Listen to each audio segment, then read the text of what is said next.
The morning light over Clearwater County had a muted metallic quality, the kind that made everything look colder than it really was. A thin veil of winter haze clung to the fields around Willow Bend, softening the outlines of barns, silos, and the narrow creek that split the town in two. It was the sort of day where sound carried strangely, every step, every door closing. Every voice seemed sharper, clearer, unwilling to disappear into the air. People had gathered outside the aging brick building of the sheriff's office, their breaths forming pale clouds as they whispered among themselves. Most of them had driven here the moment they heard. Some still wore work uniforms from the packing plant or heavy coats coated in grain dust from the elevators. They weren't sure what they expected to see, but they came anyway, pulled by something that felt like duty, fear, and relief all tangled together. Inside, the hallway smelled faintly of coffee, floor polish, and old paper.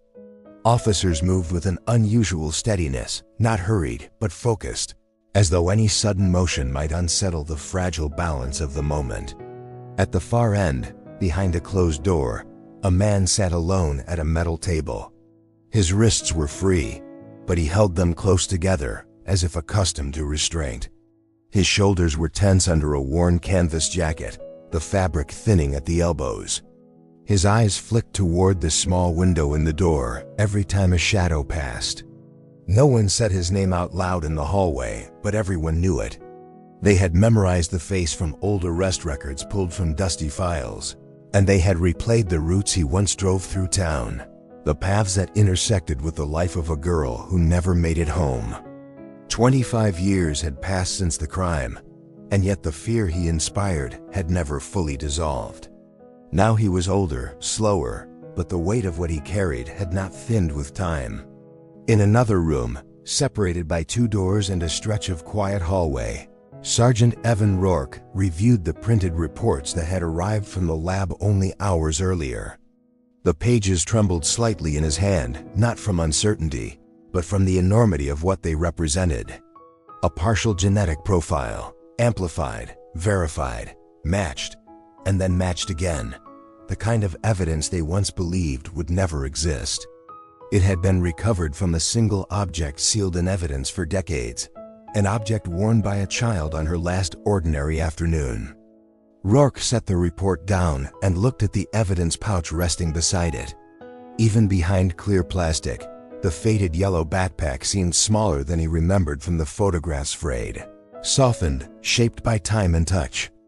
The strap that had given the lab its breakthrough looked almost unremarkable now, a simple woven band that held the weight of everything they didn't know for so many years. It was strange to think that this quiet detail, overlooked by time, had been carrying the key all along. Outside, the sheriff stepped up to a lectern placed hastily near the parking lot. Reporters arranged themselves in a semicircle, their cameras lowered, waiting.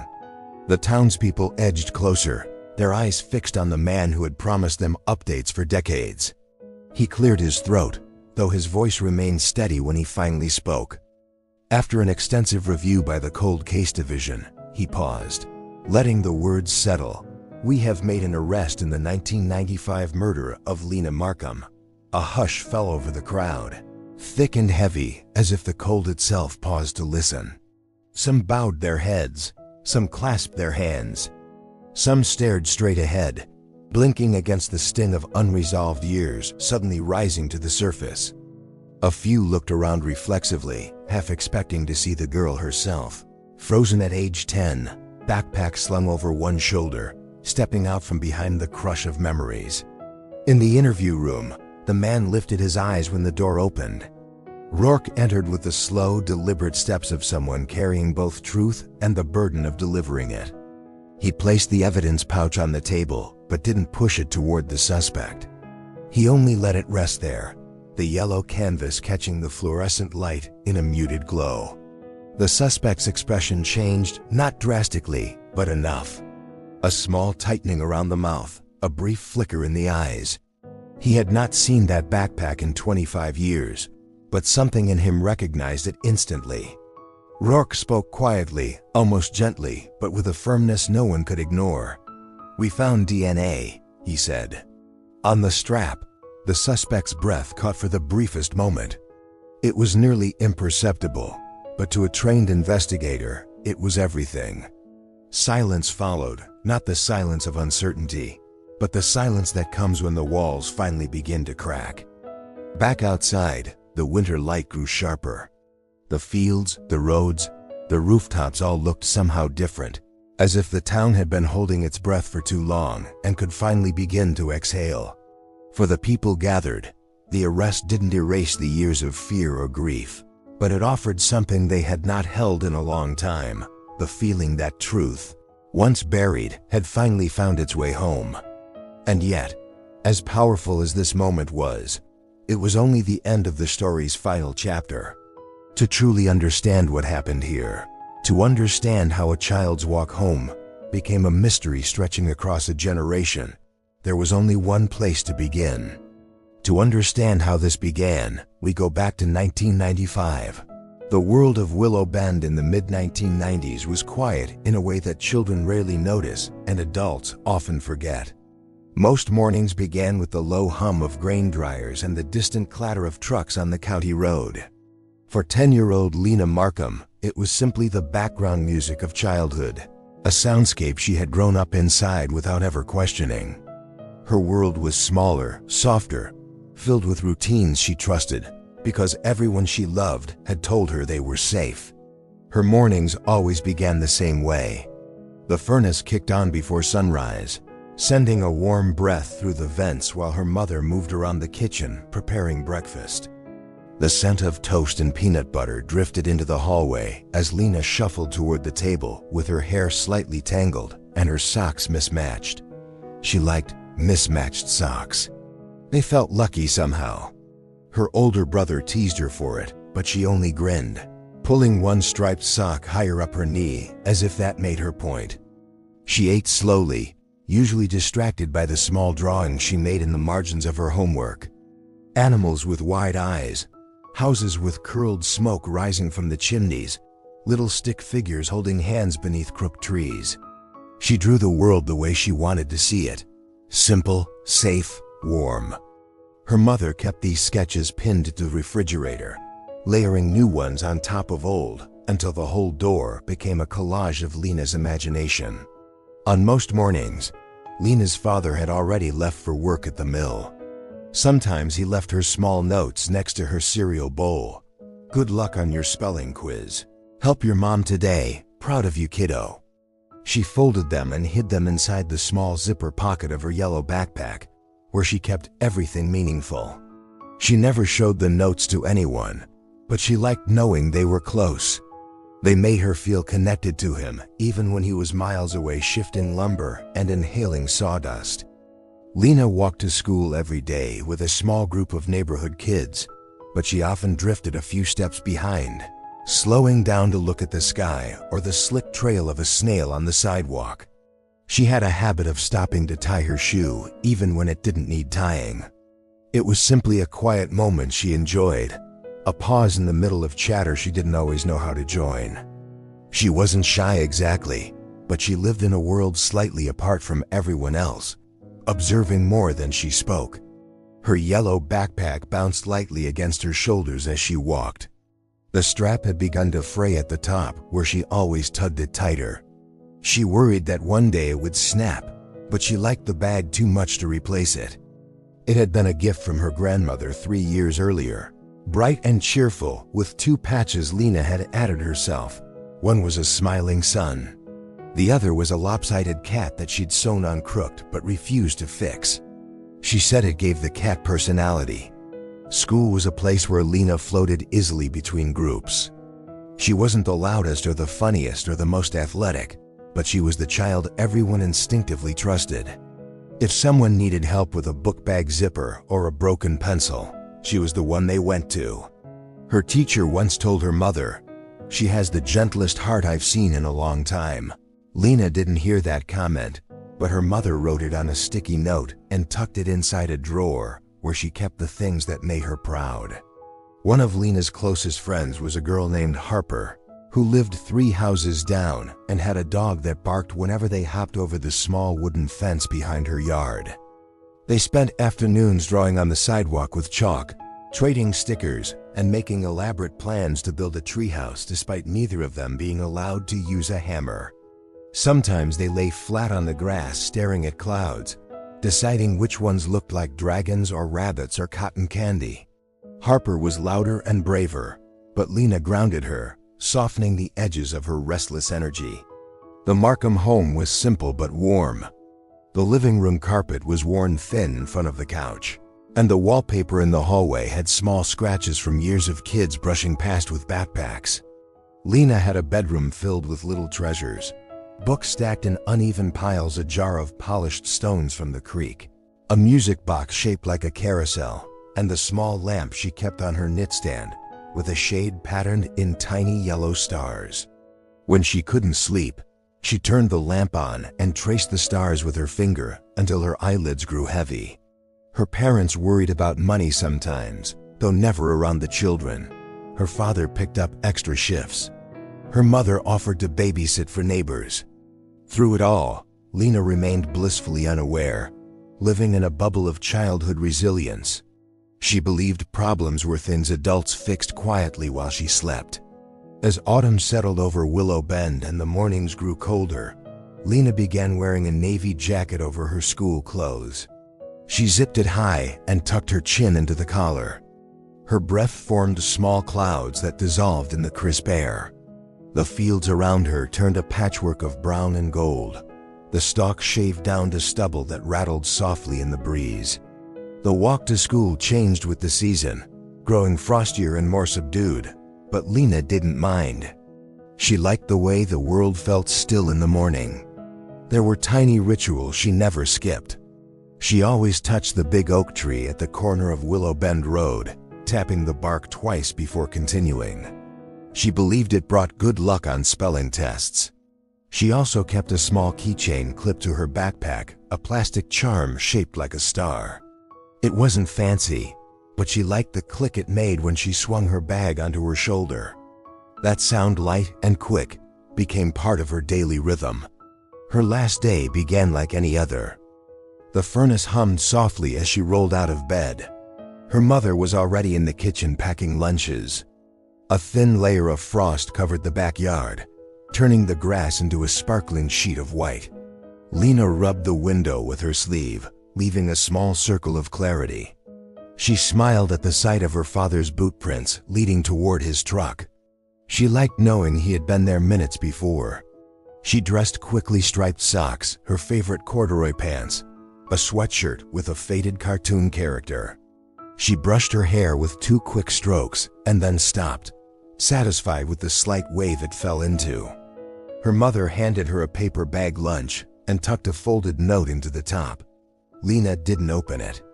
She knew she would read it later, at school, and hide it in the zipper pocket with the others. The walk that morning was crisp. The air smelled faintly of wood smoke from fireplaces warming up along the neighborhood. Lena paused to tap the oak tree twice, smiling to herself. Harper ran ahead, calling for her to hurry. Lena jogged to catch up, the yellow backpack bouncing against her spine and making the familiar soft clink of the keychain. She didn't know it would be the last time she heard that sound. When she reached the schoolyard, sunlight was just beginning to burn through the pale haze above the rooftops. Children clustered around the bike racks, laughing, shoving each other lightly. Lena joined them, tying her shoelace even though it didn't need tying. It was a habit, a small moment of control, a way to start the day on her own terms. She pulled her backpack strap tighter, adjusting the frayed edge the way she always did. As she walked toward the front doors, she turned once toward the street. She noticed a delivery truck idling near the church lot, the engine low and steady. She didn't think anything of it. Trucks came and went all the time. She simply shifted her backpack and went inside, disappearing into the easy noise of the school morning. She didn't know it would be her last ordinary day. The day Lena disappeared began like many others in Willow Bend, with a thin sheen of frost clinging to the ground and the early light stretching long pale shadows across the yards. It was a Friday, and children moved toward the school in small clusters, bundled in jackets, boots scraping through the brittle grass. The cold made people walk faster. Breath rose in short bursts. The sounds of the morning were sharp and compact, as if the entire town was quieter than usual, listening without knowing why. The timeline of the day would later become one of the most heavily reconstructed sequences in the history of Clearwater County. Investigators pieced it together from statements, memories, and tiny fragments of detail that seemed insignificant until laid side by side. At 7:58 a.m., Lena left her house with the familiar bounce of her yellow backpack against her lower back.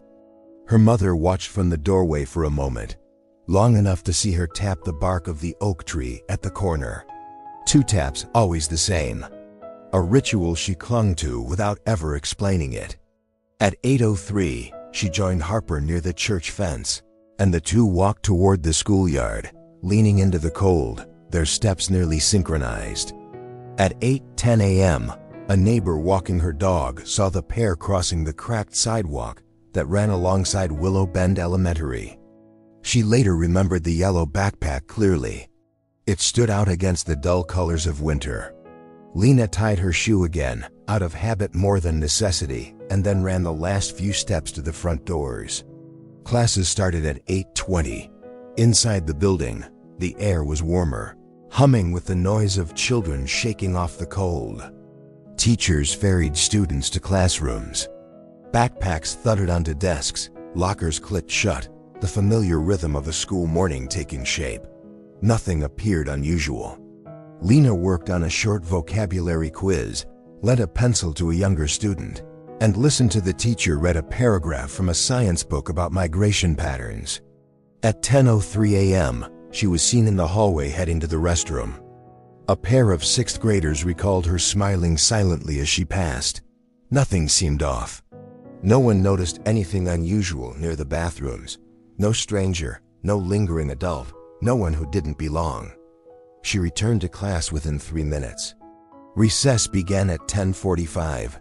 The air had warmed slightly, but the ground still felt crisp underfoot. Children spread out across the playground, forming temporary kingdoms built on wood chips and imagination. Lena spent recess drawing with a stick in the thin layer of frost along the fence. Harper joined her briefly before being swept into a game of tag. Lena didn't seem bothered.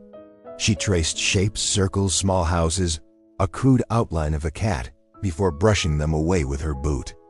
At 11:15, students filed back inside. The cafeteria smelled of tomato soup and baked rolls. Lena sat with Harper and 2 other girls, eating slowly and saving her favorite chocolate cookie for last.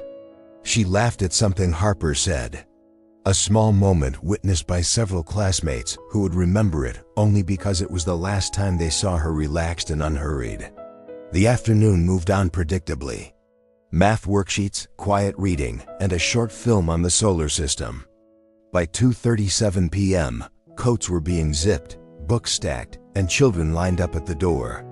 Dismissal came with the usual rush shoes scraping across the floor, voices rising, the quick surge toward freedom. Several children saw Lena walking toward the sidewalk with the yellow backpack strapped tightly, as if she were bracing against the wind. Her keychain star clicked faintly as she bounced down the steps. Harper waved goodbye, turning toward her babysitter's car while Lena continued walking alone. They split at the church lot, where they usually separated for the final stretch home. At 2:49 p.m., a crossing guard stationed near the church fence noticed Lena stepping off the curb. The guard later recalled waving to her, and Lena waving back with her mittened hand. She was walking normally, head slightly down, her hair shifting in the light wind. The guard didn't see anyone following her. She saw only Lena turning right onto the narrow sidewalk leading toward the stretch between the church lot and the open field. At 2:52 p.m., a farmhand driving slowly in his pickup along the adjacent road saw a child in a yellow backpack walking near the ditch line, about 30 yards ahead. He didn't think twice. Children often used that route. But he did remember a delivery truck pulled off near the lot idling. He assumed the driver was sorting inventory or taking a break. He didn't see the driver. He didn't see Lena interact with anyone. He only remembered the engine sound carried strangely in the cold air. From this point onward, the timeline blurred.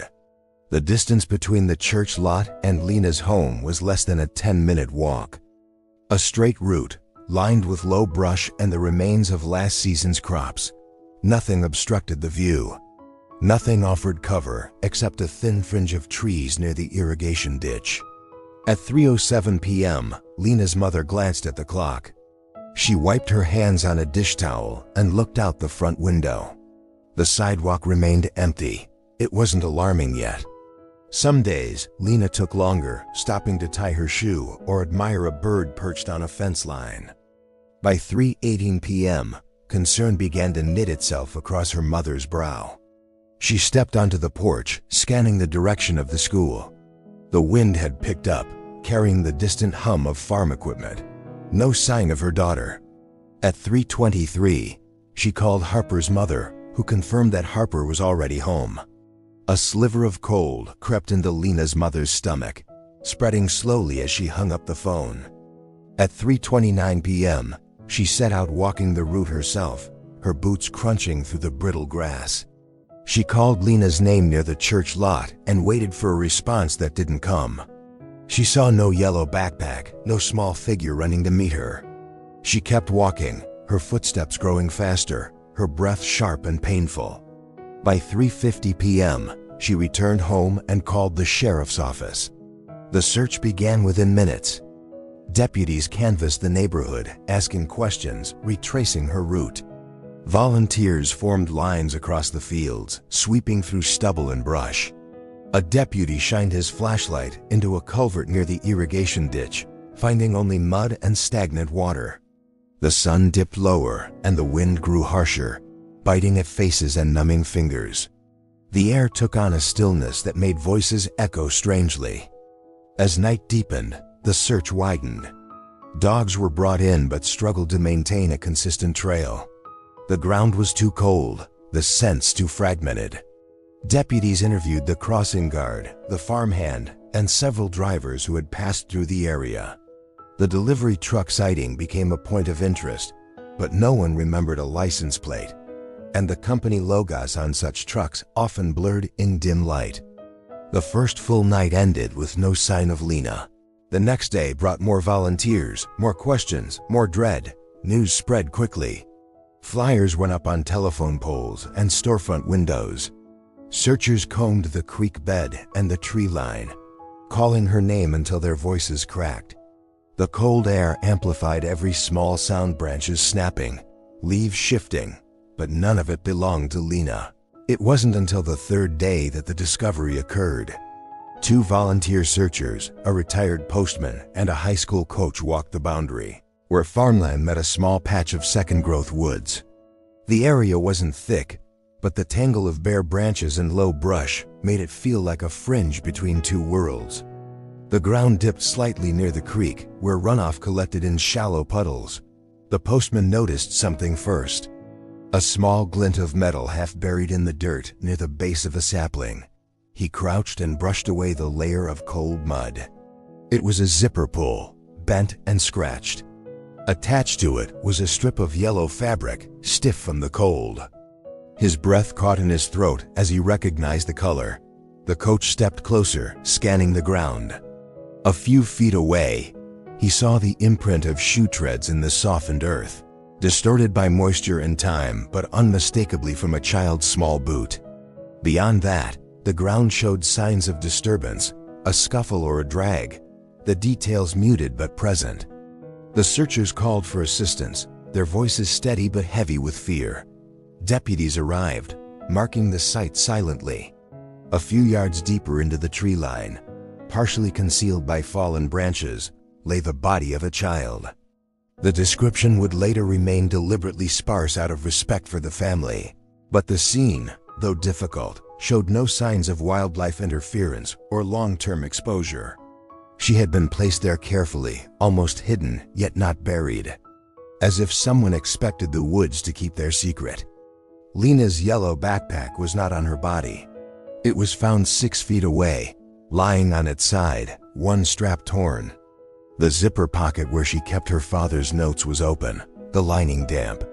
The keychain star had snapped off and lay near a patch of frost-killed weeds. Deputies expanded the search around the area, examining the creek bed, the tree trunks, the ground for any trace of tire marks or footprints. They found none that could be confidently linked to a specific vehicle. The soil was too hard in places, too soft in others. The winter weather had erased what might once have been clearer. An unresolved detail lingered from that first examination.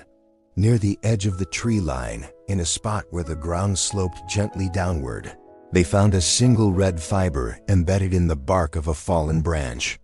It didn't match any clothing Lena had been wearing. It didn't resemble anything from her backpack. It hung alone, out of place, like a whisper of something important that refused to explain itself.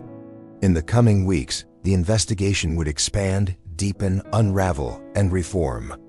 But in that moment, standing among the quiet woods and the cold earth, the discovery marked the end of innocence for Willow Bend and the beginning of a mystery that would last more than 2 decades.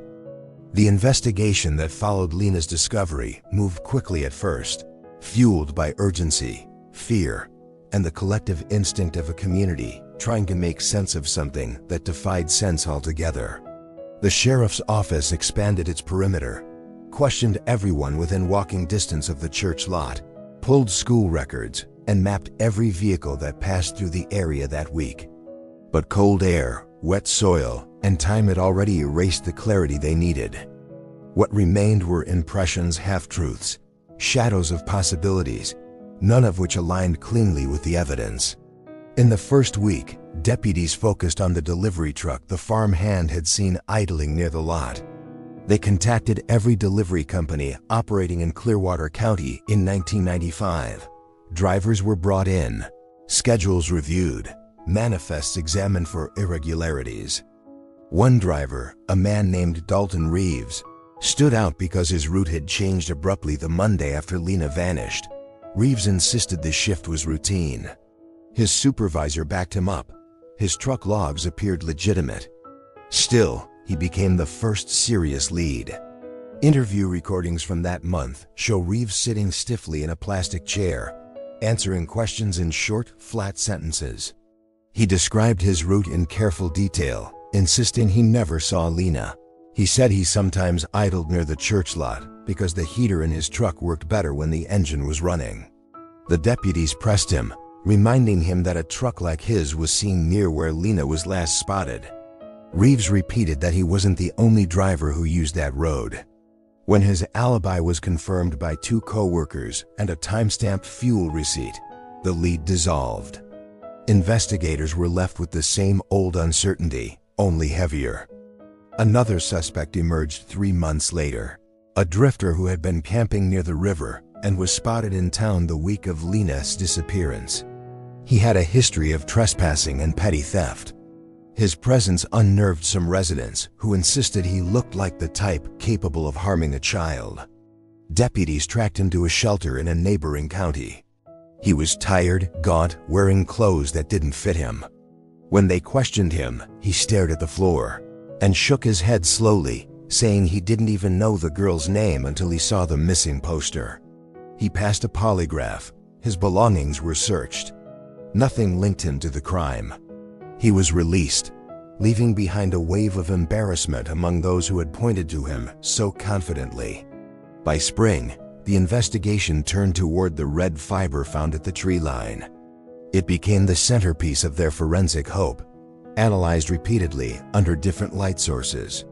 Technicians identified it as synthetic, possibly from a jacket or work uniform. They compared it to dozens of clothing samples from suspects and searched for a match in statewide records. None fit. Months passed, then years, and the fiber sat in its sealed envelope, an artifact of unanswered questions. The sheriff at the time, Harold Maddox, appeared on local news more times than he wanted to, standing beside a podium and asking viewers to call with any information. His voice always carried a weariness he tried to hide. There were days when he found himself replaying the timeline of her disappearance, in his mind seeing her small figure walking down the sidewalk, imagining anyone who might have been watching. The weight of not knowing pressed on him harder than any case in his career. Lena's family met with investigators often in those early months. They sat in small offices with fluorescent lighting, listening to explanations punctured by uncertainty. They asked the same questions repeatedly. Did anyone see her get into a vehicle? Could she have wandered off the path? Could someone from outside town have been involved? Investigators answered as gently as they could, knowing each response was only another layer of maybe. Over time, the sheriff's office pursued leads that now read like a catalog of desperation. There was a maintenance worker at the school who had a record for disorderly conduct in another state. His interview revealed nothing.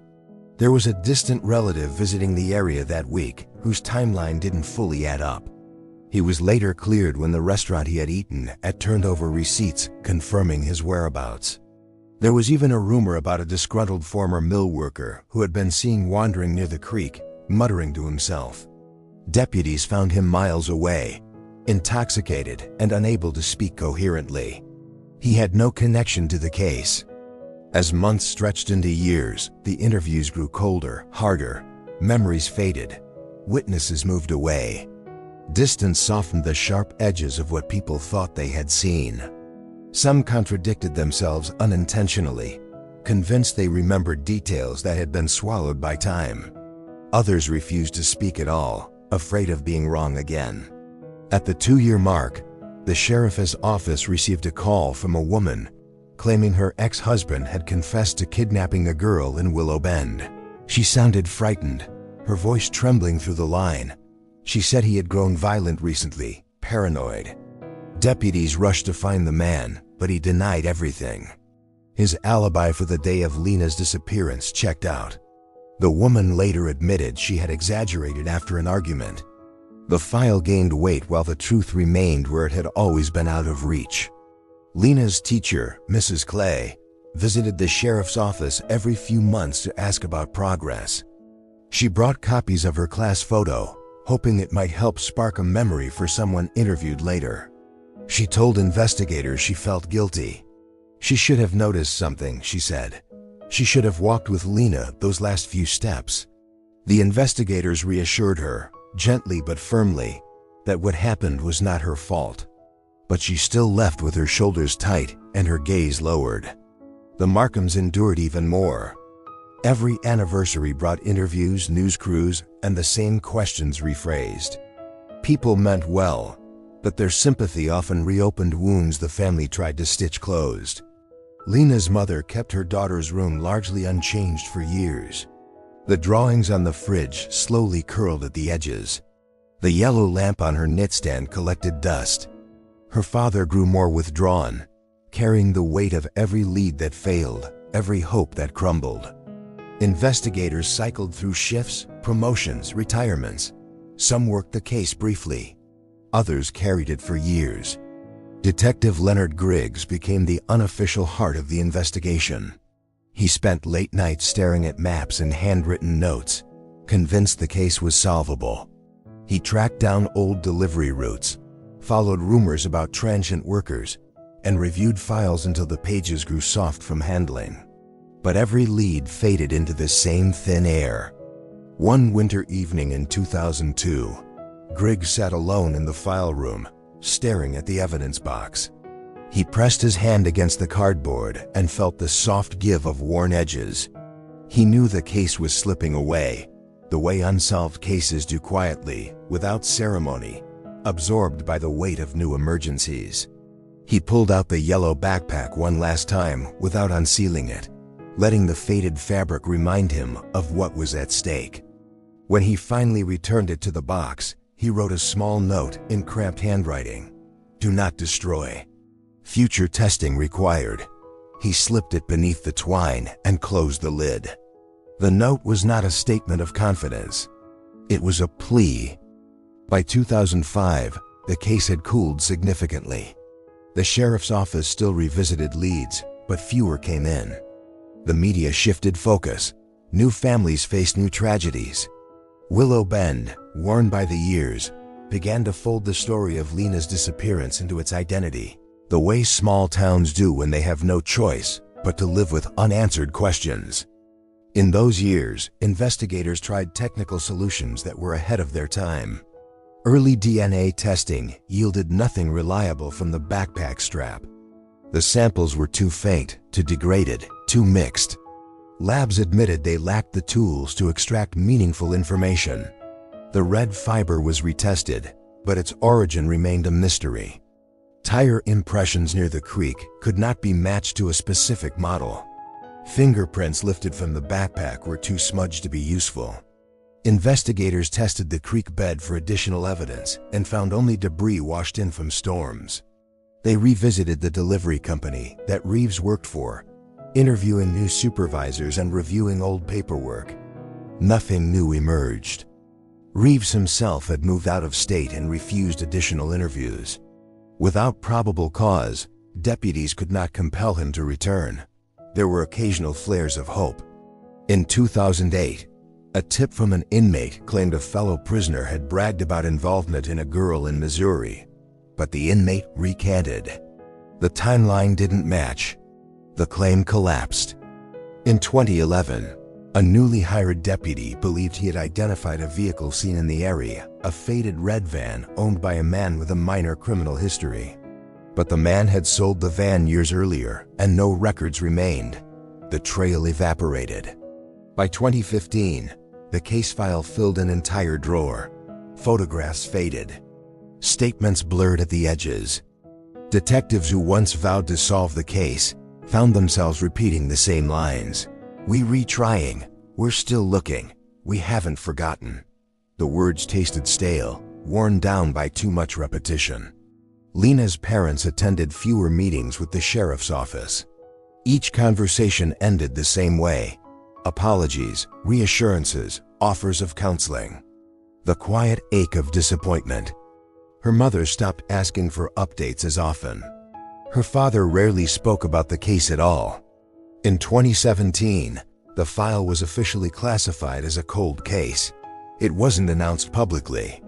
It simply shifted shelves from an active section to a quiet corner where time moved more slowly. Dust gathered. The edges of folders curled. The evidence box with the yellow backpack was placed on a high shelf where the light rarely reached. Detective Griggs had already retired by then. On the day he left, he paused in the doorway and looked back at the box.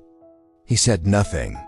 The sheriff, standing beside him, whispered that sometimes justice just needed time. Griggs nodded but didn't believe it. He felt the case slipping into silence, a silence he had spent years trying to break. The file remained there, suspended between hope and resignation, waiting for tools that didn't yet exist. The silence around it grew thicker, filling the gaps left by unanswered calls and unresolved leads. The red fiber stayed unexplained. The backpack remained sealed. And Lena's name, once spoken daily in the community, became something people mentioned quietly, with the kind of reverence reserved for wounds that never truly heal. When the sheriff closed the file one evening, a simple act of sliding a drawer shut, it echoed louder than anyone expected. It felt like the end of something, though no one wanted to say it aloud. The case for the moment went still. In the years after Lena's death, time moved differently in Willow Bend. The seasons came and went. Fields were planted and harvested. Children grew into teenagers and then adults. But there was a quiet pocket of the town where time seemed to tighten around a single absence.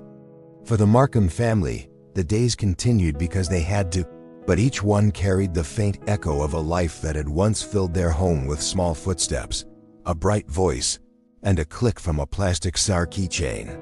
Her mother kept their routines at first, clinging to the structure Lena had created for them without even knowing it. Every morning she brewed the same tea, folded the same dish towels, and paused at the window overlooking the sidewalk.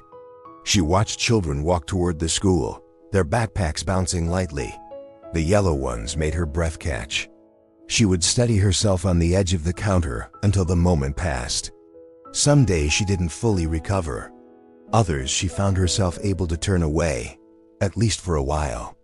Her father grew quieter. He had always been a man of few words, but after the tragedy, silence wrapped around him more tightly. He spent long evenings in the garage, fixing things that didn't need fixing, tightening bolts already snug, sanding wood that had no purpose except to keep his hands busy. The sawdust gathered in small piles under the workbench, illuminated by the single bulb that hummed softly above him. Sometimes he would stare at the dust, as if expecting it to rearrange itself into something he understood. On Lena's bedroom door, her mother hung a small wreath made of dried flowers. It stayed there year after year, fading to muted browns and creams. The room behind it remained almost untouched. Her drawings stayed on the refrigerator until the tape lost its strength, and they curled toward the floor. Even then, her mother picked them up and placed them carefully inside a box lined with tissue paper. The yellow lamp with the star-patterned shade remained on the knitstand. Dust collected on its base, but no one wiped it away. Cleaning it felt too much like erasing the last moment it had been used. As the town changed, the Markhams watched from a distance. New storefronts appeared, old ones shut down. A small playground was renovated near the school, though it didn't look right to her father. He thought of how Lena would have loved the new swings. The school repainted its hallways, replaced lockers, and eventually added security measures that weren't there in 1995. A generation of students grew up hearing Lena's name not as someone they knew, but as a cautionary tale, as something whispered by parents during walks home when the days turned dark too quickly. The years after were heavy with rituals. Each anniversary of Lena's disappearance brought candles placed along the church lot fence. Each birthday brought a moment when the family tried to imagine the version of her that never had the chance to exist. At 10, she had loved mismatched socks and cats drawn in crooked lines. At 11, maybe she would have started writing stories. At 13, maybe she would have begged for a bicycle. At 16, maybe she would have rolled her eyes at her mother's warnings or stayed up late talking with Harper. These imagined futures filled the quiet moments, their weight nearly unbearable. Harper's family moved away when she was in high school. Before leaving, Harper slipped a small envelope into the Markham's mailbox. Inside was a drawing sunlight, a cat, and two girls standing beneath a lopsided tree. She had written, "I never forgot her." The paper was folded and unfolded so many times that it tore along the crease. But Lena's mother saved it in the same box that held her daughter as notes and school papers. The town itself bore scars of memory. People still avoided walking alone near the church lot. The older generation warned the younger one about taking shortcuts across the field. Residents left porch lights on longer than necessary. Every time a child was late coming home, tension rippled through households with a sharpness that hadn't softened over the years. Detective Griggs, long retired, continued to carry a piece of the case with him. He lived in a small cabin in the hills now, surrounded by pine trees and quiet roads. Sometimes he opened an old notebook filled with scribbled timelines and observations. He read them in the fading light through reading glasses that weren't strong enough for him anymore. His handwriting seemed foreign to him, as if someone else had written it. He would close the notebook gently, feeling the weight of unfinished work. Journalists visited Willow Bend occasionally, following leads on old cases or producing features on unsolved crimes. They came with microphones, recorders, and questions that reopened wounds the family tried to keep stitched. Some stories were told respectfully, others felt intrusive.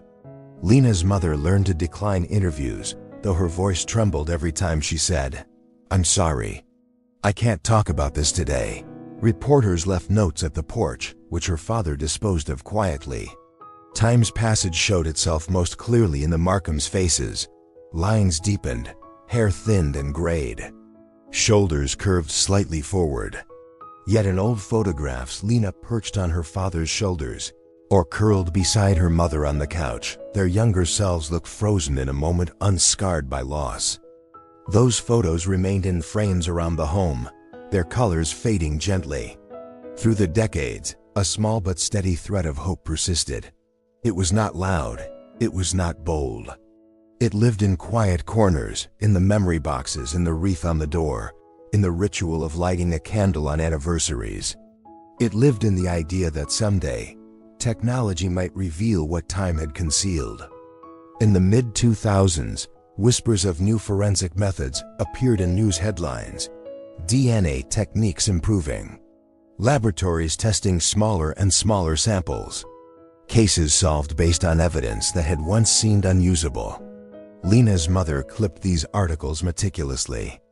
She folded them and placed them in the same box where she kept the notes from her husband, the drawings from Harper, and the school papers with Lena's handwriting.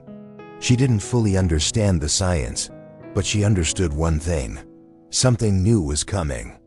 Her father remained cautious. He didn't want to give himself a hope that might collapse again. But sometimes, when he passed the hallway closet where the evidence copies were stored, he paused. He pressed his palm gently against the folder labeled with his daughter's name, hoping that somewhere, someone had not given up. Willow Bend aged. The field near the tree line changed hands, sold to a developer who considered building over part of it, but later abandoned the plan. The church repainted its siding. The elementary school installed new playgrounds and upgraded its heating system after several harsh winters. In these subtle shifts, the town felt both older and slightly more distant from the world that had once included Lena. By 2017, when the case was officially designated a cold case, the announcement reached the Markhams quietly. A deputy called, explaining the procedural change. He emphasized that the case wasn't forgotten, just moved to a different status. Lena's mother nodded on the phone, thanked him, and hung up. She sat at the kitchen table for a long time, staring at the wood grain. She finally whispered, she deserved more. Her husband placed a hand over hers, not speaking, just trying to steady the ache. Yet hope persisted in small things. A young deputy named Evan Rourke joined the department around this time. He had grown up in Clearwater County. He had walked the same school halls Lena once did. He remembered the fear that swept through the town when he was a child. As an adult, he found himself drawn to the cold case drawer. He didn't open it at first. He simply stood before it, reading the labels on the boxes, letting the weight of them settle. He read old case summaries at home, flipping through photocopies until the pages curled. He talked to retired investigators. He walked the routes Lena had taken, tracing them from the school to the church lot, from the sidewalk to the tree line. He felt the past pressing close, not to burden him, but to remind him that some things are not finished simply because they are old. Meanwhile, forensic science continued to advance. Laboratories began advertising new capabilities: touch DNA analysis, whole genome amplification, genetic genealogy. Cases older than Lena's were being solved in other states. Articles appeared about breakthroughs made from fragments of evidence no one expected to yield results. Lena's mother clipped those articles too. On a winter afternoon, as snow drifted lightly outside, she sat by the kitchen window reading an article about a case solved after nearly 40 years. The breakthrough had come from a worn piece of fabric, a scrap smaller than a thumbprint. She placed the article in her box, closed it, and rested her hand on the lid. For the first time in a long while, she whispered, "Maybe." That same year, Rourke requested permission to reopen Lena's evidence box. The sheriff hesitated. Budgets were tight, staffing thin. But Rourke persisted, presenting a list of labs capable of analyzing the backpack strap. He argued that the evidence was well preserved, sealed for decades, an ideal candidate for new methods. The sheriff considered it for several days. When he finally approved the request, the Markhams received a call. The deputy explained the plan carefully. There was no guarantee. Success was unlikely. The sample might not hold enough material. But they were trying again. Lena's mother cried softly, not in sorrow but in relief. Her father nodded, staring at the floor, afraid to let hope bloom too fully. But something inside him shifted. This time, the case would not fade away quietly. This time, someone was listening to the silence. The evidence box was lifted from its shelf, its dust brushed away, its seal broken for the first time in decades. Inside, the yellow backpack waited, still carrying the memory of the last day Lena wore it. And with that small motion of box opening, a breath of air touching an object untouched for years, the case took its first step toward awakening. When the evidence box was carried from the cold case shelf and placed on the stainless steel table, the quiet shift in the room felt heavier than footsteps. 25 years of stillness rested inside the cardboard. The label, faded to a pale brown curl, bore the handwriting of a detective who had long since retired. It read the same words it had whispered for decades. Markham, L. Do not destroy. Sergeant Evan Rourke stood over the box, gloved hands steady, breath measured. He had spent months preparing for this moment, gathering approvals, coordinating with the state lab, learning about advanced DNA extraction techniques the way some people study a foreign language. The backpack was his focus. The fabric had been protected since the day it was sealed. Time had not touched it, at least not in ways that truly mattered. And yet the idea that such an ordinary object might hold the key to an entire generation's grief was almost too enormous to consider fully. He lifted the box lid a few inches, paused, then slowly opened it the rest of the way.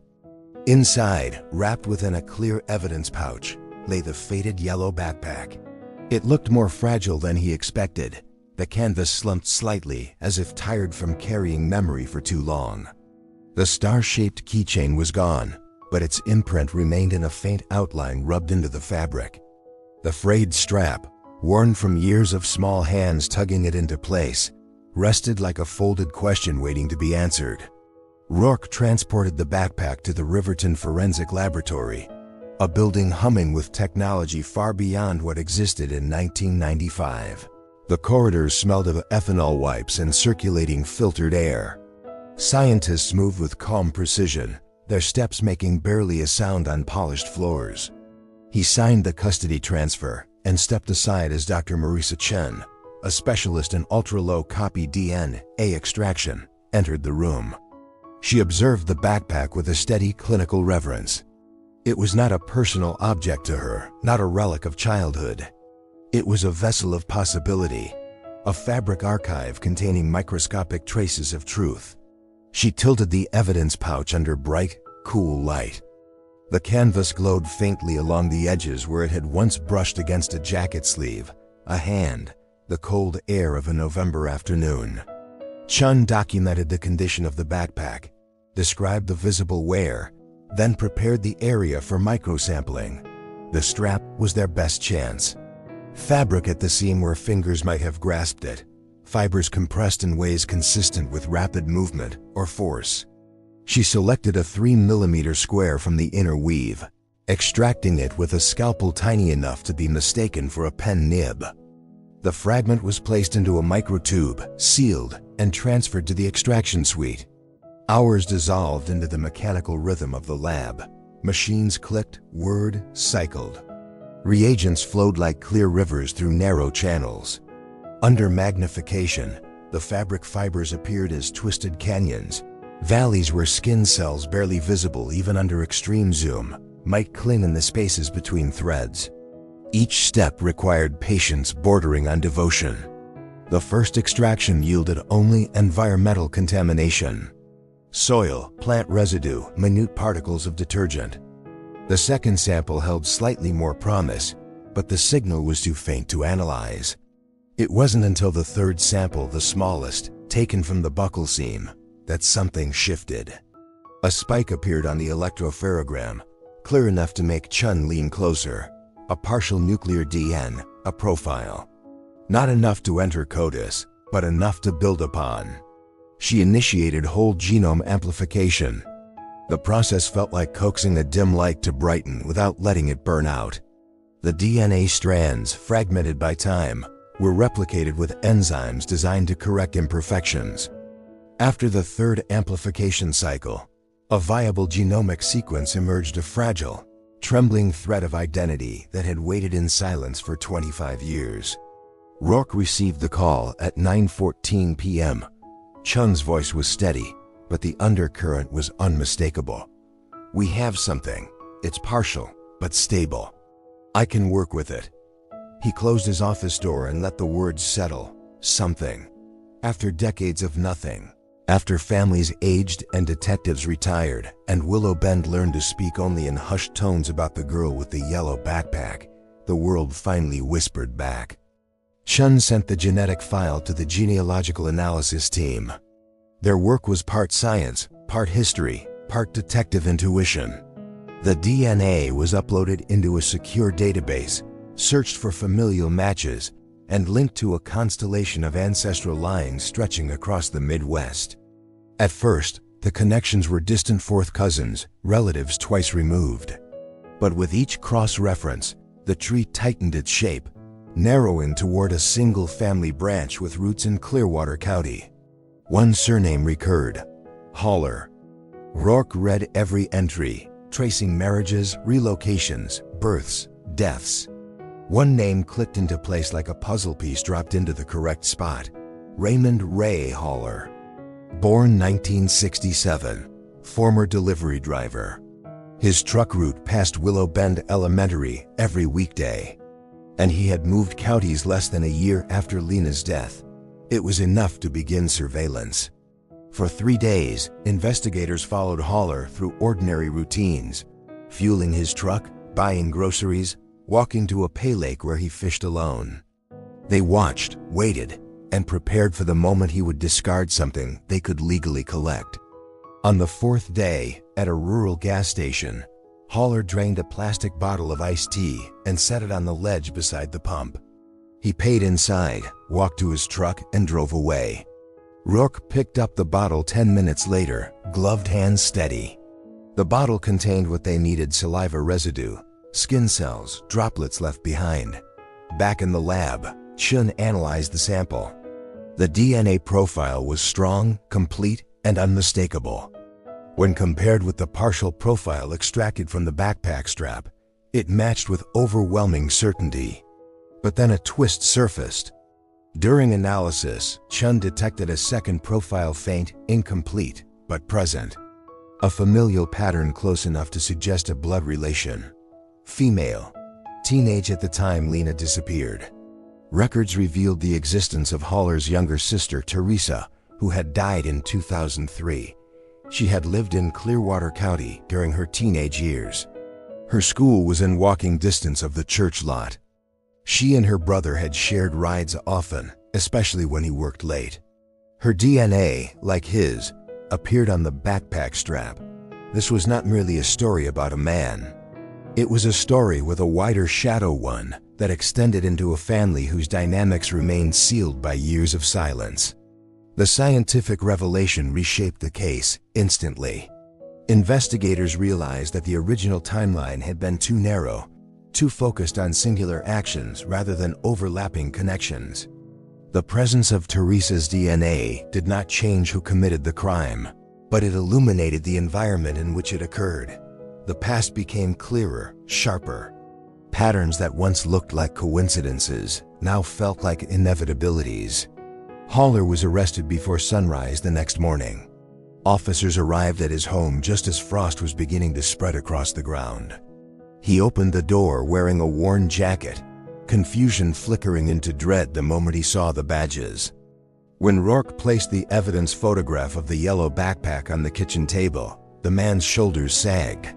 He recognized it instantly. In Willow Bend, the news spread quickly.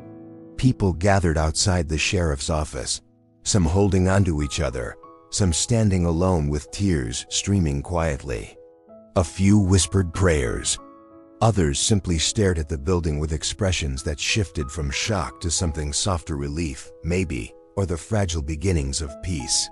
When the Markhams received the call, Lena's mother sat down slowly, gripping the arm of her chair. She listened as Rourke explained the DNA, the genealogical match, the evidence recovered. She closed her eyes and breathed deeply. Her husband stood beside her, his hand trembling over hers. For a long moment, neither spoke. Then she whispered, "Thank you," though the words were thin under the weight of everything they carried. Later that night, they sat together in the quiet of their living room. The house felt different, lighter, as if a window had been cracked open in a room closed for decades. The box of memories rested on the table. On top of it lay one of Lena's drawings: a sun, a crook cat, two girls beneath a sky she had colored blue with uneven strokes.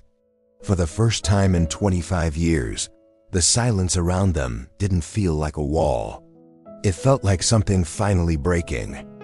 The morning of the arrest began quietly, with frost threading through the grass and a pale sky stretched thin over Clearwater County. In the small neighborhood where Raymond Haller lived, porch lights glowed against the fading night. Few people were awake. Those who were had no idea the silence would soon be broken.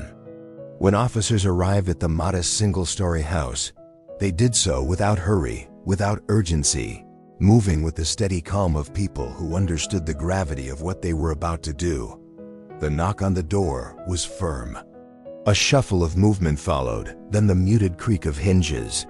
Haller appeared, already wary, his shoulders tense beneath the faded jacket he wore almost daily. He looked at the badges first, then at the faces of the officers, and something in him stilled. There was no dramatic moment, no sudden denial.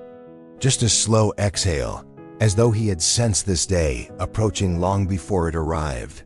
When they told him he was under arrest in connection to the 1995 murder of Lena Markham, he didn't argue. He raised his hands slightly, more in resignation than compliance. His eyes drifted briefly to the frost-covered yard, as if expecting someone to be standing there, waiting to take him away.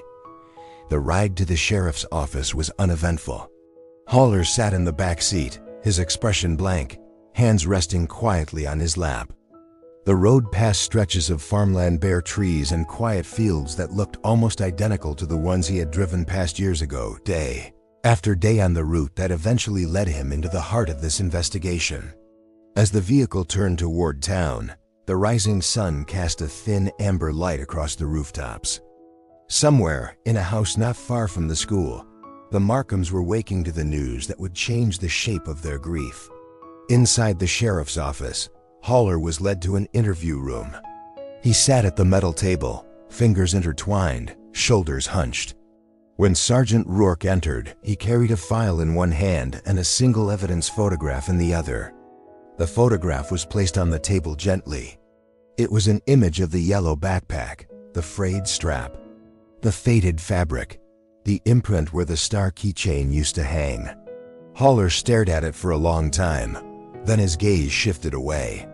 His silence was not confusion, it was recognition. Rourke spoke plainly about the DNA, the genealogical match, the recovered sample from the iced tea bottle. Haller's expression cracked only once, an involuntary tightening of the jaw. He said he didn't remember the details. He said he didn't remember seeing Lena. He said the DNA must have transferred somehow, but his voice lacked conviction. He knew, and Rourke knew he knew. The formal charges were filed that afternoon. First-degree murder, kidnapping, evidence tampering. His mugshot, with its stark lighting and weary expression, circulated through the news within hours. Some residents recoiled when they saw it. Others said they had always suspected someone from outside the town. Still others whispered that evil could wear the face of someone ordinary. The trial date was set 8 months later. When the courthouse doors opened on the first day, people filled the hallways. Some came out of curiosity, others out of a sense of responsibility, wanting to witness the moment long awaited. Journalists lined the steps. The Markhams sat quietly near the front of the courtroom, their hands clasped tightly. They had arrived early, not to be first in line, but because neither could bear the idea of walking into the room crowded with strangers. The courtroom itself carried an atmosphere both reverent and heavy. Wooden benches polished by years of use reflected the soft filtered light entering through the high windows. Every sound, footsteps, shifting fabric, whispered conversations felt amplified, as if the room wanted to hold on to each moment. When Haller was led inside, dressed in county-issued clothing, the room quieted instantly. He kept his gaze low, though a few times he lifted his eyes as though searching for an escape route that no longer existed. His attorney shifted beside him, sorting through papers, but it was clear from the start that the evidence, modern, precise, undeniable, was the spine of the case.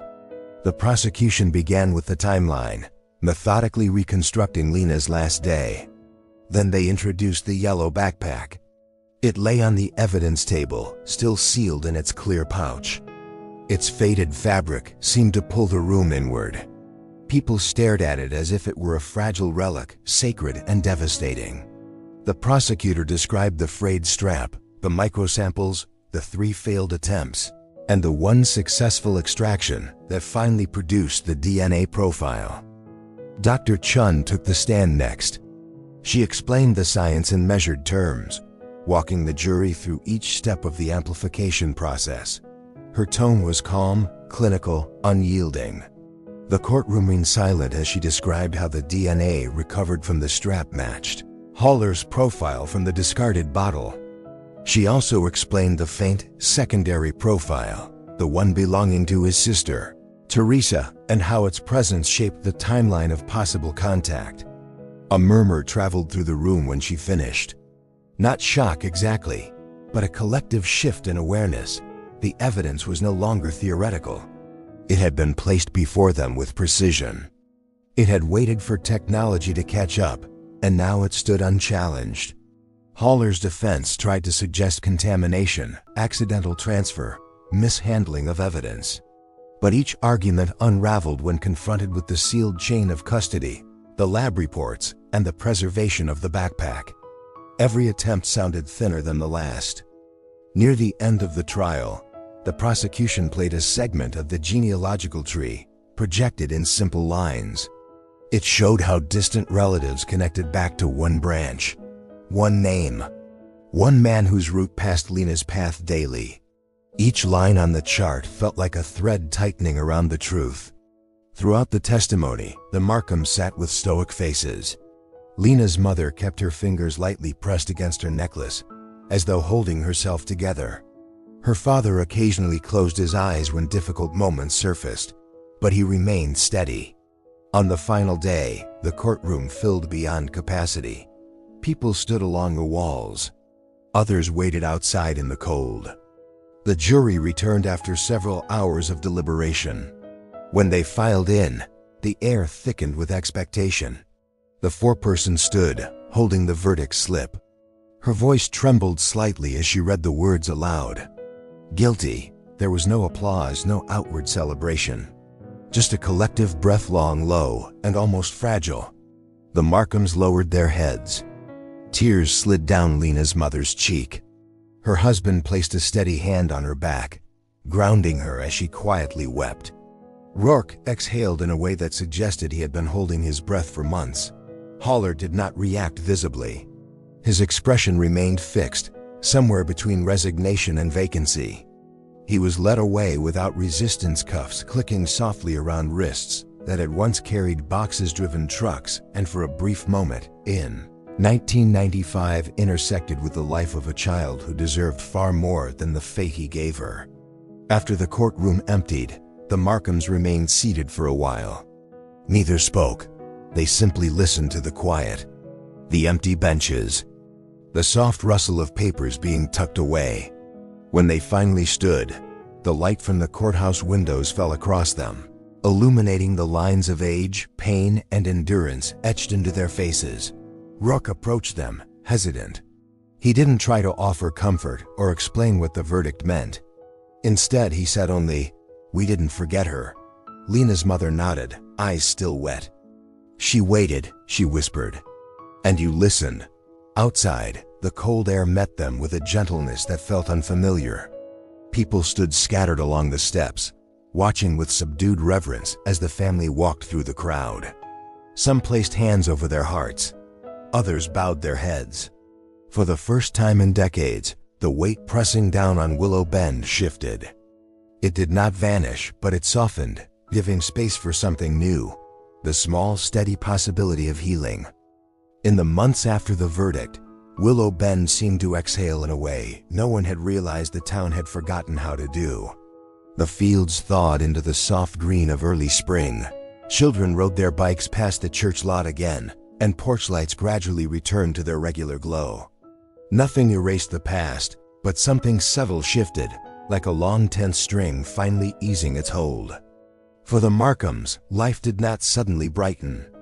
Grief never worked that way, but the edges softened. There were mornings when Lena's mother stood by the kitchen window and felt the ache of absence without the crushing weight of unanswered questions. Her husband began spending more time outside, repairing the fence, tending the small patch of garden he'd once abandoned. Both learned to live not with the question, but with the answer, quietly, gently, and in their own time. Lena's room remained much the same, but one small change appeared in the weeks after the trial. The memory box that once sat closed at the back of the closet now rested on the knitstand. Inside it, the drawings, the folded notes, and the news clippings no longer felt like artifacts of longing, but pieces of a story that had finally found its last chapter. Sometimes her mother opened the box and traced the edges of the sun Lena had drawn, the uneven rays pointing outward as if insisting the world was bigger than its darkest days. Sergeant Rourke continued to visit the tree line every few weeks. He walked the narrow path between the field and the woods, listening to the breeze pushing through branches that had been bare the day Lena disappeared. He didn't go there out of guilt or unfinished responsibility. He went because the place held the full arc of the case loss, silence, and eventually, truth. The memory of the backpack strap, the faint DN, a signal, and the final confirmation all settled into the landscape like a quiet promise kept. In town, people spoke about the case in gentler tones.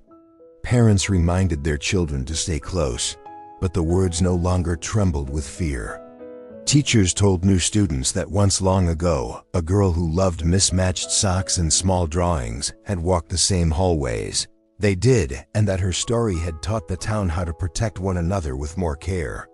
As summer arrived, a group of volunteers placed a simple wooden bench near the edge of the rebuilt school garden. There was no plaque, no engraving, nothing that marked it as memorial, but everyone knew. The bench faced east, toward the spot where the morning sun cast a warm ribbon of light across the grass. On quiet days when the schoolyard was empty, the light stretched across the bench like a gentle reminder of a life that had touched many without ever meaning to. What the case taught people was not something grand or dramatic. It was quieter than that, an understanding that truth can survive in places no one expects, that small objects can hold enormous meaning, and that justice sometimes moves at a pace slower than grief but steadier than doubt. The breakthrough had not come from luck or confession, but from perseverance, science, and the belief that silence need not stay silent forever. One evening, near the anniversary of the verdict, Lena's parents walked the familiar path from their home toward the church lot. The air smelled of early autumn, a mix of cooling earth and the first fallen leaves. They didn't speak much, but they didn't need to. When they reached the oak tree their daughter had once tapped twice before school, her mother touched the bark gently 2 quiet taps, a gesture of memory rather than superstition. As they turned toward home, the sky shifted into a soft gradient of dusk, and the first stars appeared above the town. A faint glimmer caught her mother's eye, not a keychain, not a sign, just a simple moment of light. Still, it felt like something Lena would have noticed, something she might have drawn. And in that quiet shimmer, there was no sorrow, only the tender certainty that her story had finally been heard.